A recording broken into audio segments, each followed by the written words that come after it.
everyone, to this week's episode of Wind, Reel, and Print. My name is Kevin. My name is Ryan. And today, we will be featuring 4 special films from filmmakers Jean-Luc Godard and Karina. Yes, and all spanning, I guess, like a 5-year period, right at the beginning of their relationship. And it was pretty brief, yeah. I mean, it only lasted like 5 years anyways. Oh, did it? Okay. They were divorced by Alphaville. Yeah. So something we wanted to do with this was to talk about kind of the relationship between the two of them. And I know that, Kevin, you have more knowledge of that than I do. Yeah. So you'll have to elaborate a little bit. But it was interesting to watch all of these 4 movies, which we should get to what they are, but to kind of see Anna Karina's place in them, you know, because it did feel like she filled a certain role in every single one. Absolutely. Yeah, definitely. Yeah. So we have here today Une Femme is une Femme from 1961, Le Petit Soldat from 1963, Bande from 1964, and then 1965's Alphaville. And you said they weren't together by Alphaville. Yeah, I can't remember if before or after. Okay. But I know like the last, I think Pierre Le Fou and Made in the USA, they were not together. Yeah. But yeah, so, you know, we also have seen Vivre, so that will come up in conversation as well. Certainly. But for context, they made 7 films in total over like a 6-year period. And pretty much you could argue like encapsulates the arc of their relationship together, tonally through the films, like even the storylines and stuff like that. It's pretty interesting. And then even like a handful of other films that Godard made without Anna Karina that also kind of like discuss their relationship or mention her or are alluding to her, which are like Contempt, A Married Woman, and some other one. Weekend. Okay. These films kind of like utilize similar things here that we see in these films, but then like use it to comment on like their relationship and stuff. What is it about this sort of thing, like this kind of like a director and actor combo that is interesting to you? Because I know there have been a number of instances where you've brought up this kind of relationship and some interest you have in it. I'm thinking Greta Gerwig, Noah Baumbach is an example. You had mentioned even James Cameron, Catherine Bigelow is like, oh, I want to see something on that or whatever. Sure. And I know there's a number of other examples we can point to as well. What do you think it is about this sort of like analysis of movies in this direction that piques your interest? That's a great question. And I feel like we're going to get into some personal philosophy type shit right here. Like, I mean, for me personally, I just like romance as a drama or as a genre. I just like those storylines. I grew up on like rom-coms and stuff. And like The Notebook is one of the most formative movies, I think, for me. Just like remembering it from my childhood and still liking it today. And then also at a personal level, like my parents are like have a really solid relationship and have been together for a long time. Wow. But for me, I don't know, I always felt like, why are they together? Like they don't seem like the typical couple to like be together. Yeah. So that kind of nuance of like understanding that they are in love, but also feeling like they easily could not be, having that weird kind of dichotomy is interesting to me and plays out in like funny ways. So over my life, I feel I can see a pattern of like witnessing couples in a career setting and seeing like this is in real life, in my real life. You're in close proximity to you, relatively. Okay. So in high school, I had my pole vault coaches were this couple, and they were like having kids and like all this stuff while they were coaching us. So they were like living their life, but also like coaching high school kids how to fucking pole vault. So seeing that, you did pole vaulting? Yeah, that's really interesting. I hope we can talk about that sometime. That's insane. Yeah. Wow. So that okay. Yeah, if that explains anything crazy about So just seeing that kind of dynamic and was like really, I guess, kind of sticks with me in some ways. And then also my like first real adult job, whatever, was working at this cannabis company, and it was co-owned by this couple who were together for a long time and pretty much started this as like their brainchild thing. And just seeing that dynamic play out like every day within the context of this business was like interesting and sitcom-y to me. Like there's some weird like drama, the conversations they have, the arguments that they get into. It's less about like what they're arguing about. It becomes just like knife jabs into the side, and it's like, remember when you did blah blah blah blah blah, and it's like, where the fuck is this coming from? Or the level of insult that they can get to because they know this person so well. Like I just love that, you know, like that kind of character dynamic kind of plays out in interesting There's ways. subtext in everything. Yeah. Like everything has some layer to it.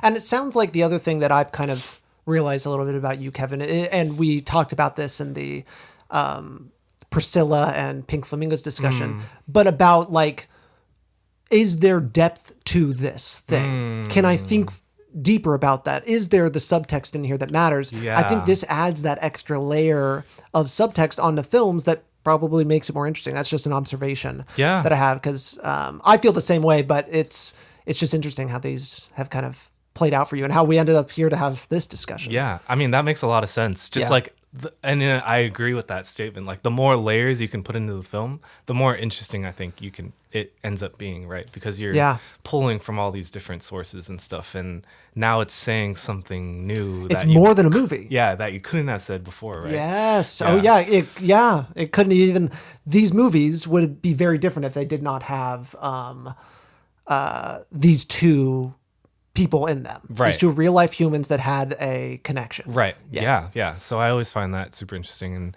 I think they're the first couple that I recognized within film that were like doing it, or that had like this sort of relationship. And I think the product of that is the most fruitful out of like all of these sorts of relationships. Just in the way that their films really kind of represent how their relationship was and stuff, I guess. I'm like, do I mean that? But yeah. I feel like my perspective on things, I guess, is I feel like they're one of the most recognized like film couples in like our history. Yeah, because I was going to ask what it is about them specifically that feels a little higher. Not to say we won't have a conversation about Bombat Gerwig or things like that. And I think that there warrants some interesting topics and stuff about that. Or even like Fellini and Juliette de Messina, or Cassavetes and Jenna Rollins. They made more films than them and stayed married longer. But like, you know, I feel like this just gets more pull because it was so different and like interesting. Like people just gravitate towards Godard in general, but the Karina timeline specifically. There's just some sort of magic that wasn't replicated later or earlier in Godard's films, you know? Because there's such a clear line. Like if you watch Breathless and then watch Le Petit Soldat, it's like there's a very different. Like he's trying to find it, but then it's like concretely different as soon as you get there, right? And then even like Vivre, it's like this is a whole nother level of like filmmaking. Yeah, that is like better than anything that he makes later on too. It's just like so. And to me, it's like influenced by like what happens in their life. Like that was the most tumultuous point of their relationship, was Vivre, was when they were like probably most toxic and getting into all that, like her going to the hospital and like the whole miscarriage stuff, like all these things kind of converge, I feel like, around that film. Would you mind giving just, because I don't know that much, so I know you're kind of speaking, but so it was like in terms of toxic and was it a miscarriage that happened because of something, or it's just like that was insult to injury sort of thing, just another piece to the puzzle, or I just don't know enough about, but it sounds like it was bad. It was bad. Yeah. Because like they get kind of romanticized as a couple because of their films, but the truth behind their situation. It was like really, really bad. Mm-hmm. And he was much older than her, so there was a level of like him taking advantage of her. And there is like a You weird... definitely feel that in the films a Yeah. bit, as like a taking advantage of this young woman who is an object. Yeah. Yeah. Yeah, he's definitely objectifying. Like, I was thinking that when we were watching it yesterday. It's like, oh, wow, there's always one scene in every movie that is like positioning her as like the object of viewership. Yes. Where we're inherently looking at her through this lens of Godard. I was thinking about it. Like, it feels like all of these films, maybe not Alphaville, but all of the other ones, they flow in her direction. Yeah. Always. They're always like pointing at her. Yeah, exactly. The gaze is always there. The purpose of any action is with her in mind, or affects her, or they, she's involved in everything. Yeah. But in an object way, not really in like I can change, like things change around her and other people do things, but she is there. Yeah. She has less initiative. Vivre, I think, is more unique. It seems like she's more of a main character. And then I guess you could also say a woman is a woman. Yeah. Too. Like there's a little bit more there, but it does feel like the guys are giving her the runaround always. Yeah. I mean, definitely. Yeah. In every film, she's always seems to be like the subject of the actions of the men. Right. Yeah. And that's kind of something academically people point to, is like they call them Godard's tough guys. Like he's playing off of the like kind of stereotypical noir male figure in the way that they treat women and treat other people, I guess, too, and carry themselves through the story. Yeah. And it's kind of like the Godard surrogate, like these characters. That's what they say. Yeah. What do you think? Yeah, and I get that. Like, because there's a level of Godard's films that are off-putting. Like, these guys are kind of shitty. And, like, the way they talk about women and people is like, why would you say that? It's so weird. Yeah. Like, it's like, yeah. But then to me, it feels like it's like a genre construction. Like, that's how I kind of read it, I guess. Someone told me that, or in the context of Tarantino, of like humanizing genre, I feel like he's poeticizing genre. Godard, like he's finding like weird little human moments within the weaving of genre, especially related to like the people. Like he's using these genre conventions to tell his like kind of view on the society. And is like kind of doesn't care about the rules. He's just using it how he wants it to be used. Yeah. I forgot what the question was, but yeah, I guess like I kind of see that like tough guy image, like him bending this genre into like his kind of commentary on men in the world, I guess, specifically through his sort of like perspective and like his outlook and stuff. Because I can see where it's like some of the things that they say are like satire on maybe a conversation they had. Yeah. It's like he's almost like making fun of himself for something he said to her, like in real life, kind of a thing. Or because she has admitted to certain lines being like stolen from her. Like I would used to say that, and then he just put that in the script. So there's like levels of, I guess, reality like woven into each film, like using the aesthetic of this thing to say his personal story, kind of a thing. Yeah. That sounds like, and I feel like I do this with a lot of things, but that sounds like every movie. Yeah. But yeah, this is like just how you would make a movie. Yeah, exactly. Right? Like this just feels like a very explicit, obvious thing to look at. Yeah. But every movie has variable upon variable. Right. That cause a movie to be a certain way. Right. Yeah. And pieces of their own lives. Right. Weaved in, woven in. And I guess he is just not afraid of showing how that happens. Yeah. I think, which is super interesting to me because it's like so many things at once. It's obvious it's not obvious. It's like jarring and rigid, but also like flowing and poetic. Like it's all these things at once that feel like they shouldn't work. And that's where like the level of difficulty comes in of like, how the fuck do you even think to do some of these things or like even try some of these things? Yeah. Yeah. Sweet. Okay, Yeah, so my I think that's great, and I think that context was really important for me, Sure. and I would imagine for our listeners to hear kind of some of that, and I really appreciate your take and your opinion on it too. Yeah. So a lot of times these kind of discussions, these 4 movie discussions, they do end up, besides our like top 250 shuffle, they do sometimes blend into one another. But I do want to talk about each of these separately. Sure. So let's just start. Which one do you think is the better one? Should we start at the one that was the first one shot, Le Petit Soldat? Let's start with Femme because we watched it last night. Okay, sounds good. Yeah. Perfect. Wow. Also feels like an insane one to start with because it's an insane movie. Yeah, it's very different from the other ones. Yeah. For sure. Yeah.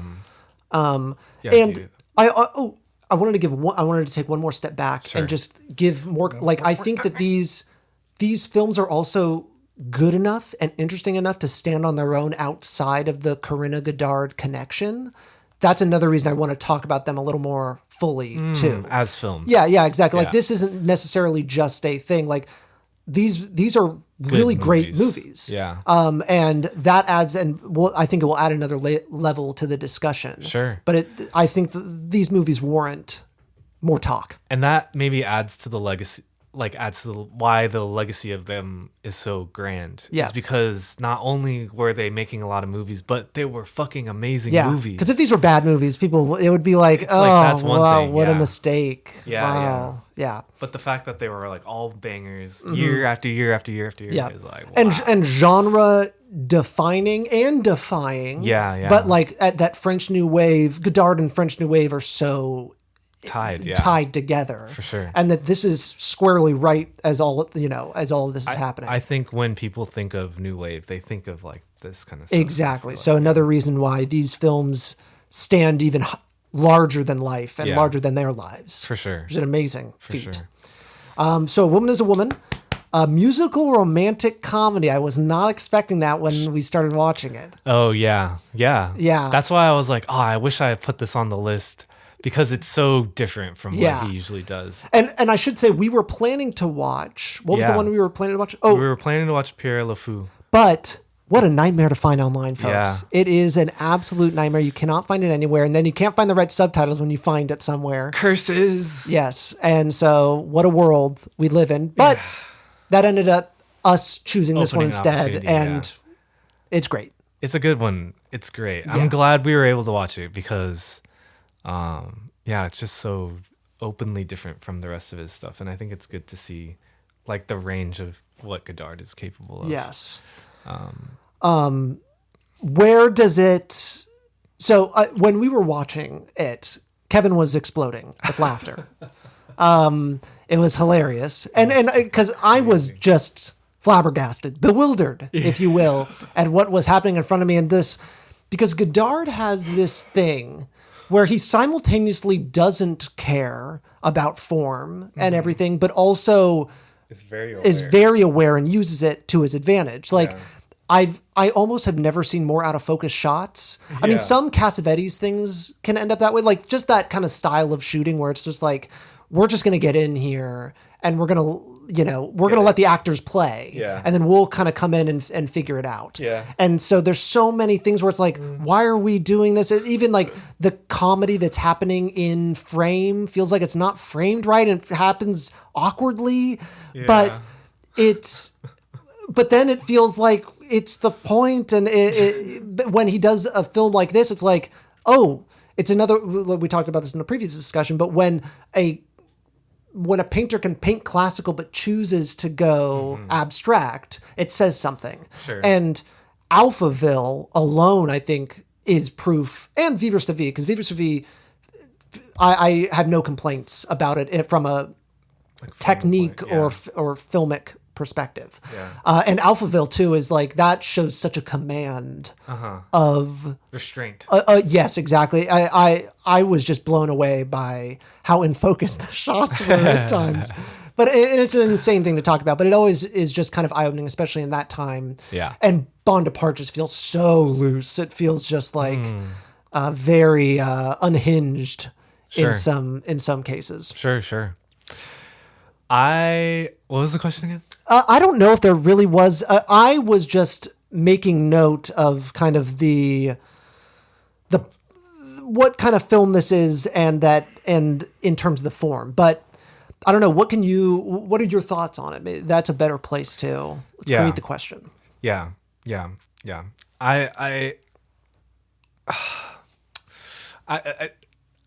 Fuck. I feel like there's a progression in Godard's filmmaking, like, going from Breathless into these films, like, you see how his style is forming, I feel like. And I think when we see Une Femme is Une Femme, I feel like you're getting a lot of like immaturity, just like not in a bad way, just like he's not there yet. Like he's still figuring things out and shit just kind of goes haywire in some ways because it's just like testing the boundaries of where he can go, I think. And so by the time you get to Vivre and Bande Apart and Alphaville, I feel like these films, they hold more restraint. Like, yeah, they're still wild and they can go places, but the camera and the editing, it's not as eccentric. It's not as like, revolting and stuff. Because I think there was a point where you're just like, I just need some ground to stand on. Yeah. I just want to. And it felt like they gave it to me right at that point. Yeah, too. like right when you're then it finally started to be like, oh, okay, I get it, and I started being able to laugh again. Sure. Where I instead of being confused. And it's not confusing in that way. It was just like It was a headspin. Yeah, and they're comedies, but they're not shot in the modern way. It feels like it just kind of feels like an afterthought that this other thing is like.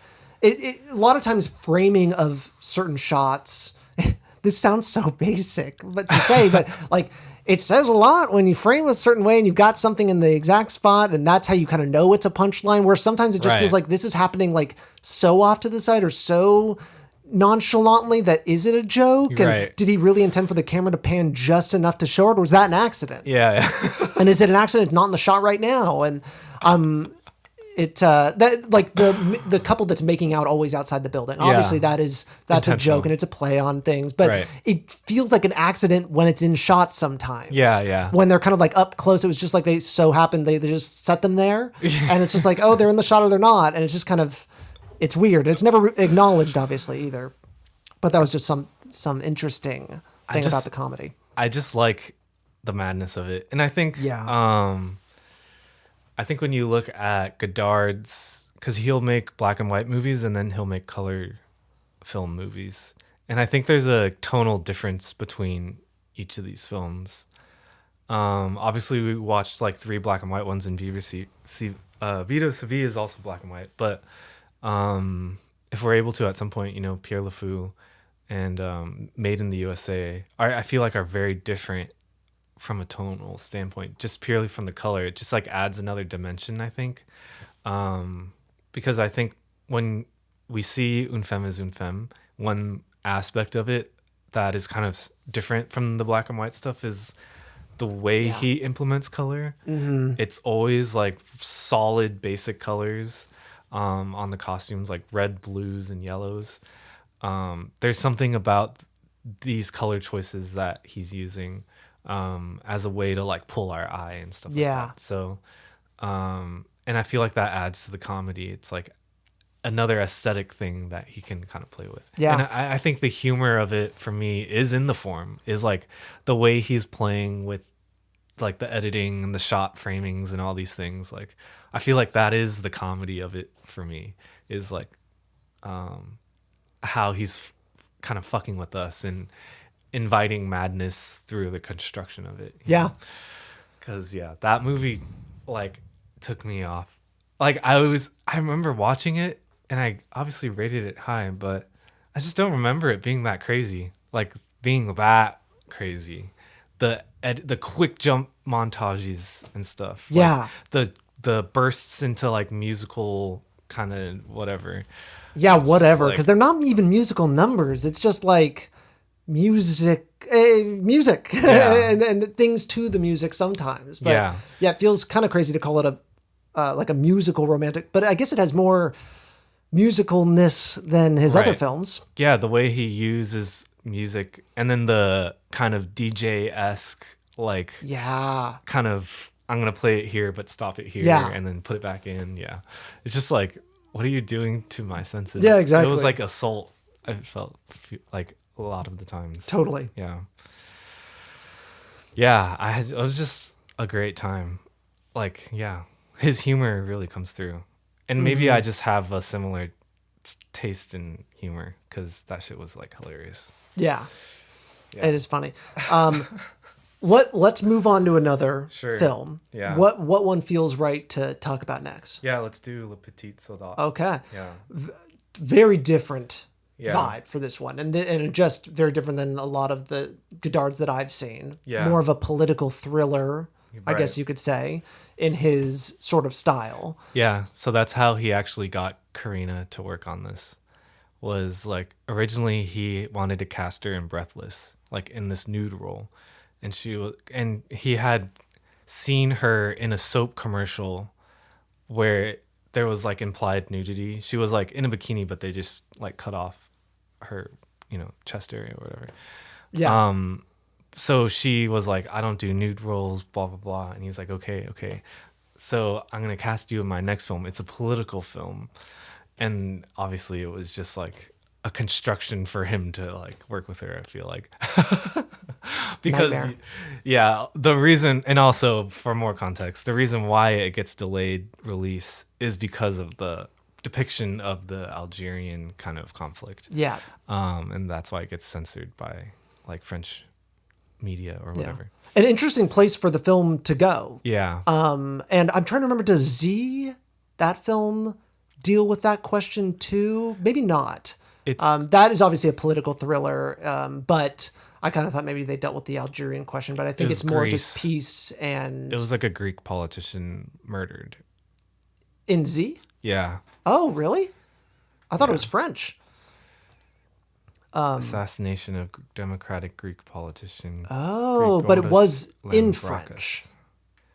Uh, Film. yeah. Okay.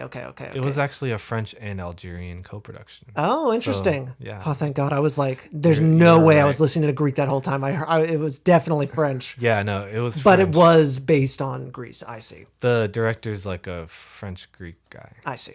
All right. I just veered off, folks. That's my apologies. But you're going to hear Yeah, we'll in a get few there. weeks, you'll hear us talk about Z. Yeah.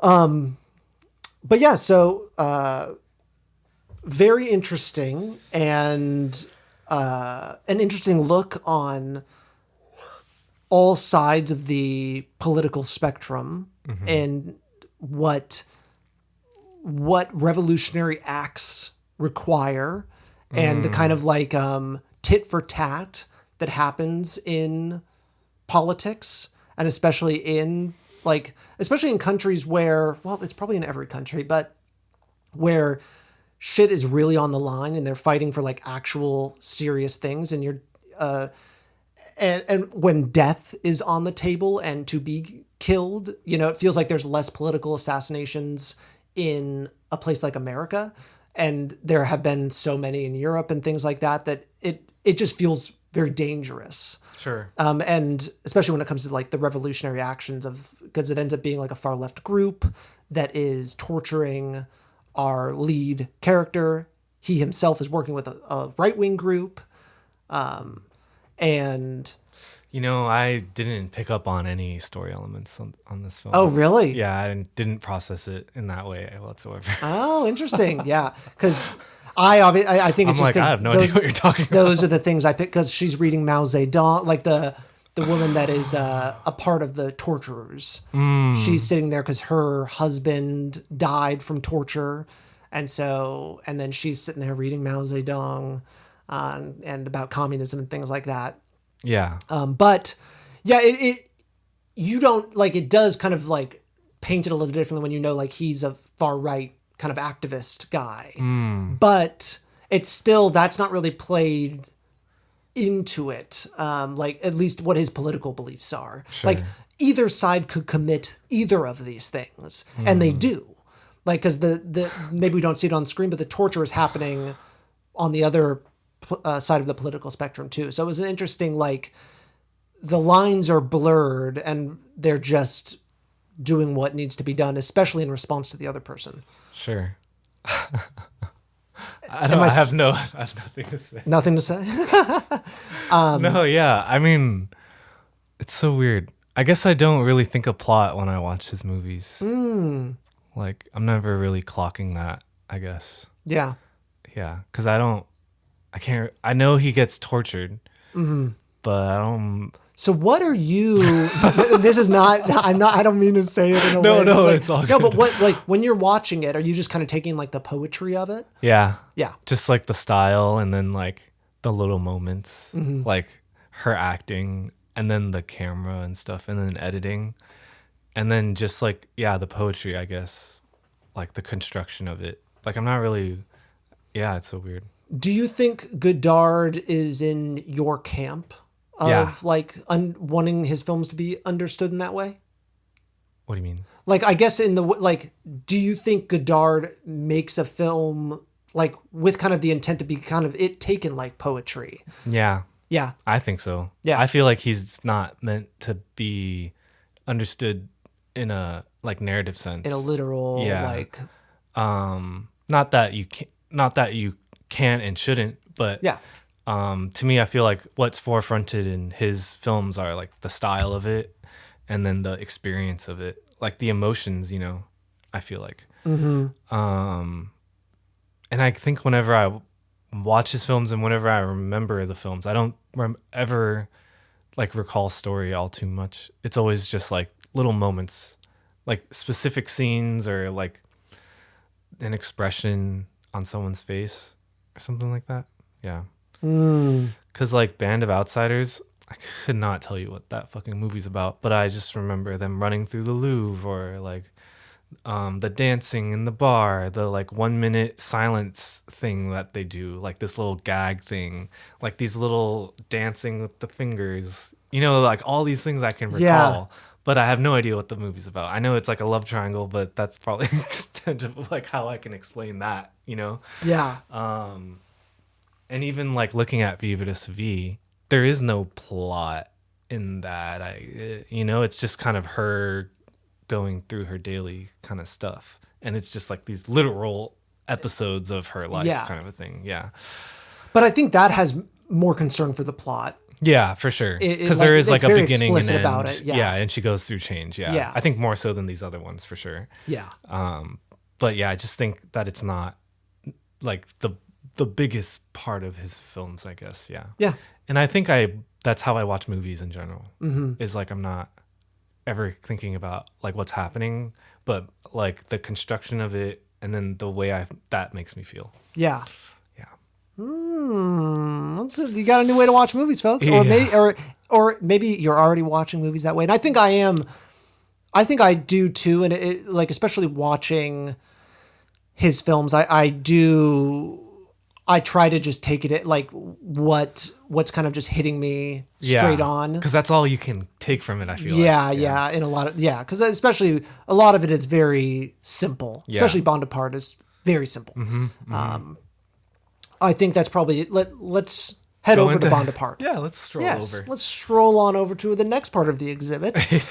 1964's Bande, or what's it called? Band of Outsiders. Yeah. In North America. But basically about like how young are they? It's really hard for me to determine what it is. Yeah, but I know, right? It feels like they play them like they're teenagers, but they do not look like teenagers to me. Right. But basically find out the Anna Karina's characters, like where she lives, there's some money hidden away, and it becomes the two boys trying to basically use their connection with her to get the money. Sure, yeah. Yeah. A little heisty sort of sort of film with like a love triangle element to it. Yeah. To not get too deep into the I mean, that's a great way to Yeah. explain it. And I think that's like most of his films plot structure is like love triangle within a genre film. This was an adaptation from a novel. And yeah.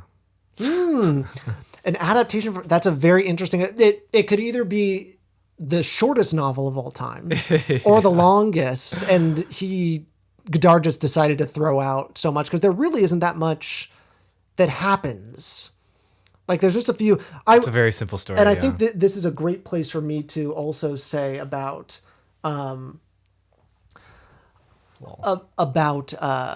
Godard is that, oh my gosh. He describes this movie as Alice in Wonderland meets Franz Kafka. Oh, interesting.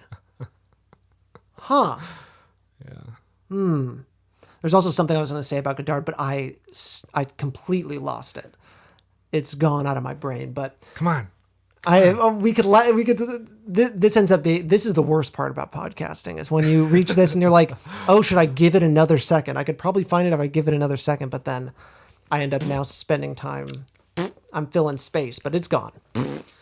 It'll come back though, because I know there's a big Godard point I want to make that I kind of saw through all of these films. But yeah, Bande was very interesting. It felt very loose to me. It felt like it was very slapsticky, especially them kind of going around the chairs and kind of like always mixing it up. And it also made me be like, Godard had a sense of humor.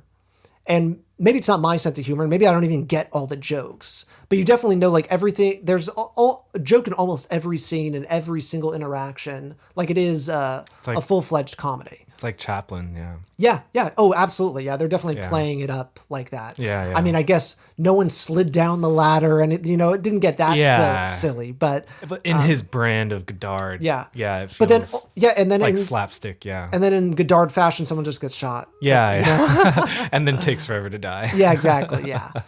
It's so. Yeah. Death in his movies is also very interesting. Like it is just sort of. It's like poking fun at it, I think. Yeah. And it is so extreme and silly in a lot of ways, which feels. You should watch Breathless. Yeah. It's been a while since I've seen it. Yeah. Because I did watch it way back when as like a understanding French New Wave. Sure. When he's like down the street. And he like walks down the whole street. Oh my gosh. So funny. Yeah. But that, I'm wondering, is there anything else you want to add about? I mean, what more is there to say about Band Apart? Yeah. I just think it's interesting. I don't know. You say loose, and I guess I get that. But to me, it feels very like constrained compared to his other films, I guess. Yeah. Just in the camera, I guess, mostly.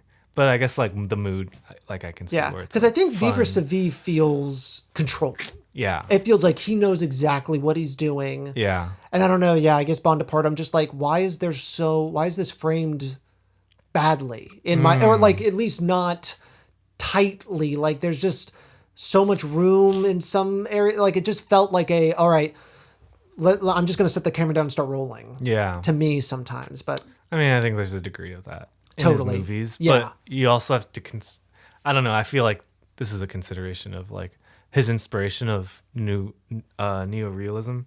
I feel like this idea of capturing a whole space, putting people in places, sort of a thing, within the camera. I don't know I guess I don't know exactly which shots you're referencing.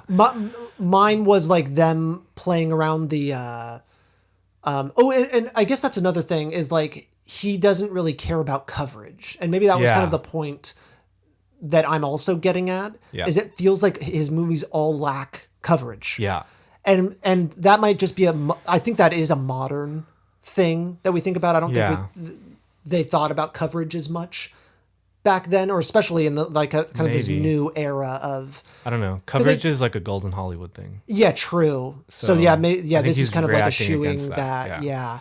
Because like, especially when they're going around the table and like switching chairs, it's so like, it doesn't feel like it's timed right. It doesn't feel like it has like perfect comedic timing, or at least our understanding of it. Sure. It's kind of there. It's one shot, but it's not like done. It's not a comedic angle or anything like that. It's Sure. like, it's strictly just like, oh, I'm going to shoot this like a normal thing, and then things are going to happen in frame. Yeah.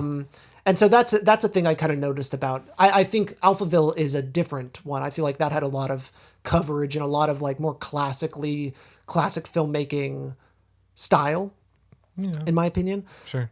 Just because, you'll never get, I feel like you don't get close-ups of anything in Bande apart. Like, I don't remember a single, everything is like... Well, Band Apart to me feels the most documentary to me. Yeah. And that was another huge inspiration for him, was British docs. Yeah. Just capturing real life and stuff. Yeah. Yeah. Totally. Yeah, I definitely feel that way. And even watching like Rocco and his brothers, and then seeing Bicycle Thieves. Like, I don't know if those are direct influences on Godard specifically, but just seeing how neorealism is capturing life in spaces, I could see where like Godard is framing that. Yeah. And I also feel like he's framing against expectations as well. Like what we consider good composition, he's maybe toying against that, with like shooting people from behind or cutting off, certain body parts at the edge of the frame or something. Yeah. I feel like there's a level of intention in terms of like going against the grain. Yeah. With the camera. Yeah.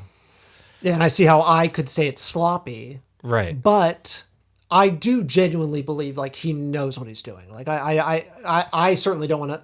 Well, I don't know. Yeah, there's maybe it's a mix of discrepancies all to of the the- yeah, things. like- Yeah. It's neither or. Yeah. Because I don't think he knows what he's doing, but I do think there's intention. You really don't think he knows what he's doing? There's no way. He's, Really? like doing it on the fly. He's figuring it out. Yeah. Okay. I feel like. Yeah. And then just after doing it so often, you know what you're doing as you're figuring it out. By the time you get to Alphaville, Totally. you know what I mean? Yeah. Like you've set up expectations for yourself, so you're like, in a way, honing in that skill. Learning as you go. Yeah.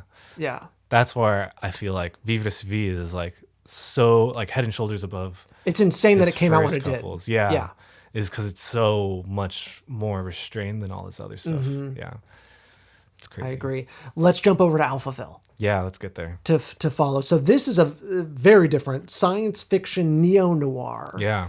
Takes place in, oh my gosh, what was it called? Oh, it is literally called Alphaville.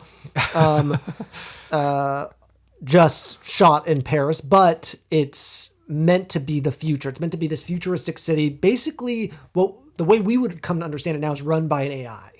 There is a computer that everyone obeys and has literally like taken language, certain words away from people and understandings and concepts to Yeah. keep them obedient.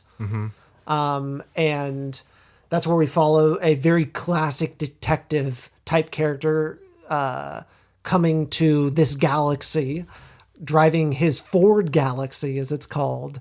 So funny. To this, there's so many weird things, and I was talking to Kevin about just how interesting it that this film came out. I think all science fiction that came out before 2001, So A Space interesting. Odyssey, is really interesting because that was so influential. Yeah. And you could see even how like this influences that, and how this influences Blade Runner, which was also like another seminal science fiction that has a lot of very similar things to it.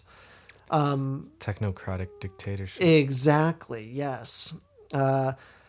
So I ended up really, it was a breath of fresh air in a lot of ways after watching a lot of his other films. Breathless?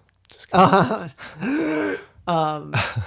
It just felt to me like it proved to me like he was a very, a masterful filmmaker, was being able to do something like this and all these other things too, and to know when to tighten the screws. And maybe he wasn't able to tighten the screws till this point, but it just felt more tight, more like there was something that it wanted to say, like much more explicitly. And maybe it's just science fiction kind of gives you that that opportunity to like really be explicit about kind of an enemy in it. Like, cause like there is the enemies in all of his other films are a little more amorphous.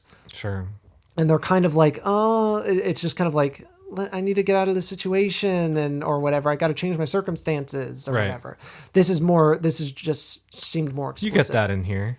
In Alphaville? Yeah. Like they want to leave or he wants to leave. Right? I think, I see what you mean. Yeah. But yeah, I guess there is a explicit like antagonist. It just felt more like a classic movie than it did. Some of his other things. Yeah, because this character played by Eddie Constantine, Lemmy Caution, this is like what would you call it? Like what was his name? Fuck. The Asian character in something Chan in that documentary. Oh no! Oh yeah, that was played by the white guy. With the hat. Yes. It's like a serial. Yes. Thing. Yes, and he would be in all of these different environments and things. Yeah. And it was like a pulpy sort of thing, or like a detective thing, and he was a detective, a Chinese detective. Yeah. And so they'd put him like in a Nancy Drew style. Similar thing. So this is like a Sherlock style. The Lemmy Caution is like a character that gets played over and over in movies and stuff. And it's like a pulpy, like crime, whatever. Yeah. And so he's like taking that into his own kind of world. Yeah. Weird. Yeah. So there's a pop culture relevance to that. Because he was name dropping a few, like Dick Tracy and a few other other fictional characters, and that's when I was like, that's interesting. Yeah, he's he's an iconoclast director for sure. Yeah, like he's very aware of like pop culture, and he's like a proponent of leveling high and low art.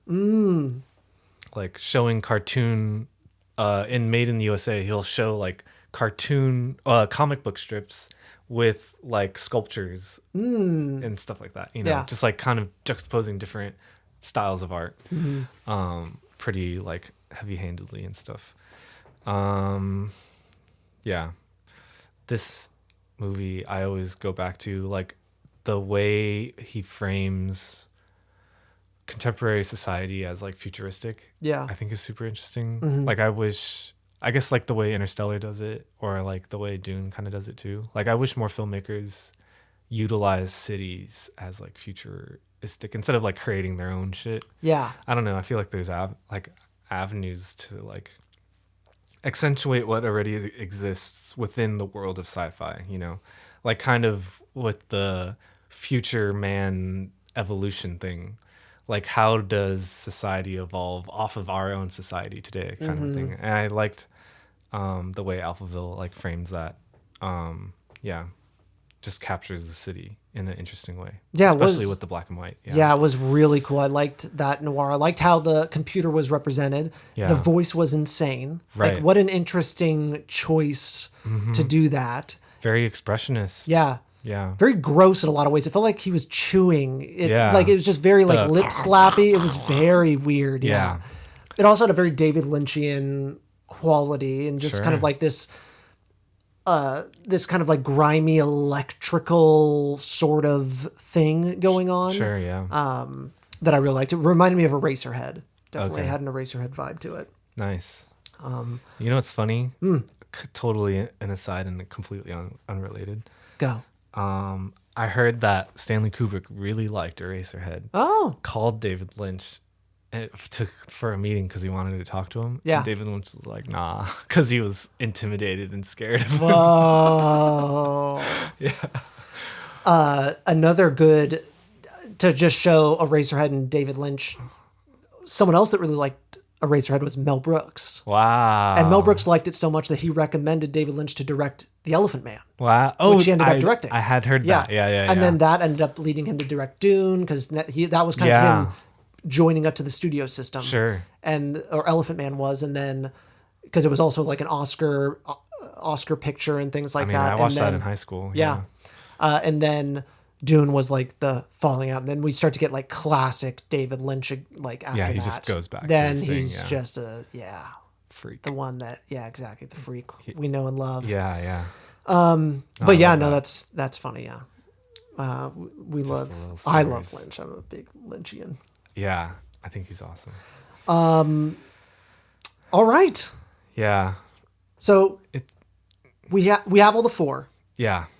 Anything else that you feel is important to kind of tie all these together, or what are some lasting impressions or thoughts?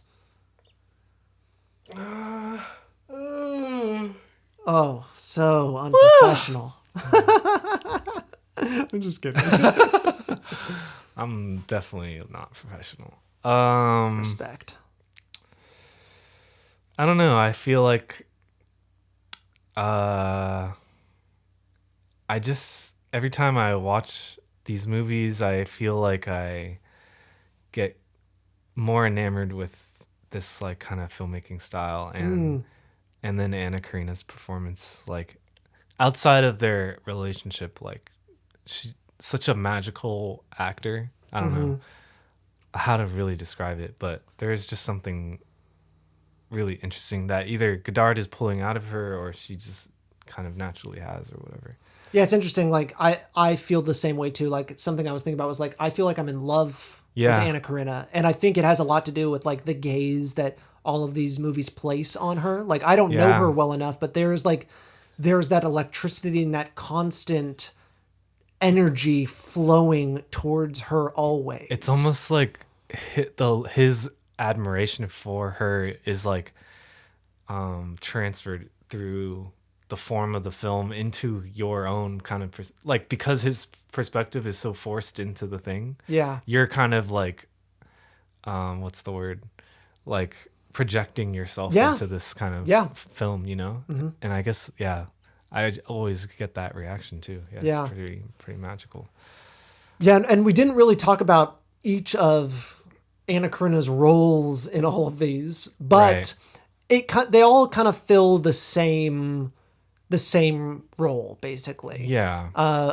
Of kind of a character, a female character, very much that is kind of at the whims of sometimes multiple men that are kind of jerking her around a lot of times, and she is trying to just live her life and do her own thing. And this is obviously, I'm really, this is all very bare bones. I'm just trying to connect some dots here. Yeah. But that she is to be gazed upon a lot of times. Definitely like the object of maybe adoration. Yeah. And I feel like Alphaville was a little different. But it still had those. It still had that, yeah. It did feel like she had, like, I really loved her moment of change, and that the kind of focus was to like bring her back to liberate her, and it had that a poor things thing to it, and I just liked how that one felt more. Yeah, but because there is like a existentialism element to all of his movies, like how much of his characters are trying to like find their voice or find their like free will in the world. Yeah, especially in Alphaville, I think, but also in Vivre and in Femme. This is kind of why I said that they're antithesis of each other, because to me they're kind of saying the same thing but like in different styles. Yeah. Because they both had mentioned like something about free will or like choosing or something. I forget exactly, but yeah, I guess I kind of like Une Femme and Vivre more because of how much, I guess, comparative agency she has in relation to the other films. Like, it does feel like she plays a bigger part in the stories in those two movies. Yeah. I don't know. Yeah. I mean, especially Vivre for sure. And I think a woman is a woman too. To some degree. Like, I get where what you're saying is still in there. Yeah, but I do think that there's a little bit more agency for her in that one. And does feel like a more full-fledged character. For sure. Yeah, we're following her around and just her sometimes, like doing her own thing. Right. Going to the place where she does the shows and stuff like that. And it is different, yeah. Right. The other ones, it feels like she is kind of trapped by the male characters. Well, also, to me, it feels like she's trapped in the genre. Like, to me, it feels like her characters are kind of determined by the genre that he's in and the story that it's in. Like, she's almost just fitting a cog in the machine, like just allowing certain things to happen within the story versus like the story exploring her as a character. Because even the male characters don't get like an attention in that way. Like they like you don't feel the same way about these male characters in the same way you do in Une Femme is Une Femme, I feel like. Or just like the way you feel about Anna-Karina and Vivre, you don't get that feeling with the male characters in Godard's other films, I feel like.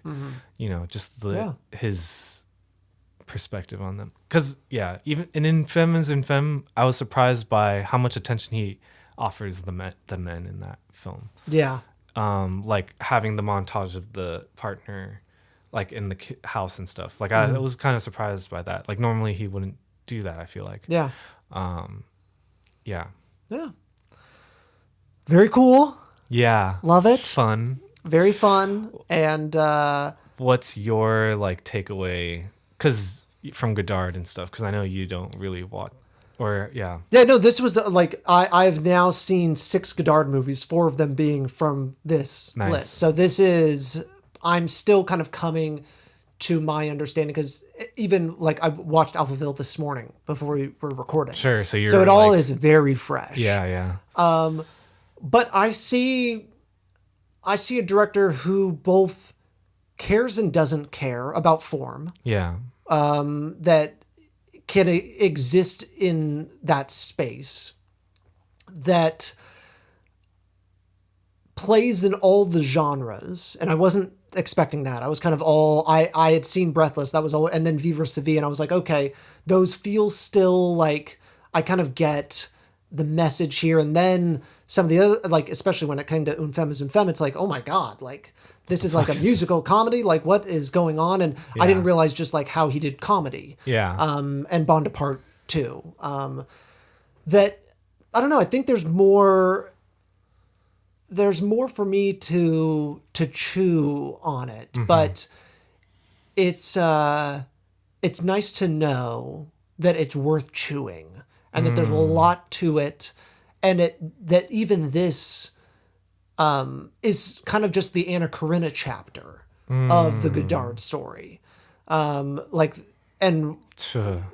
there's probably even more Godard to discover and to see what happens after this. But this is a cool little slice of a director's thing. And it's just cool to do a director and to have like a very specific point in mind and like something to cut against. Yeah. So that's my thoughts on those and the discussion itself. The guy. Yeah. The guy. The guy Godard. The guy Godard-Karina. That's perfect. I think we can wrap it up. Woo! We'll see you next time, and that's a wrap.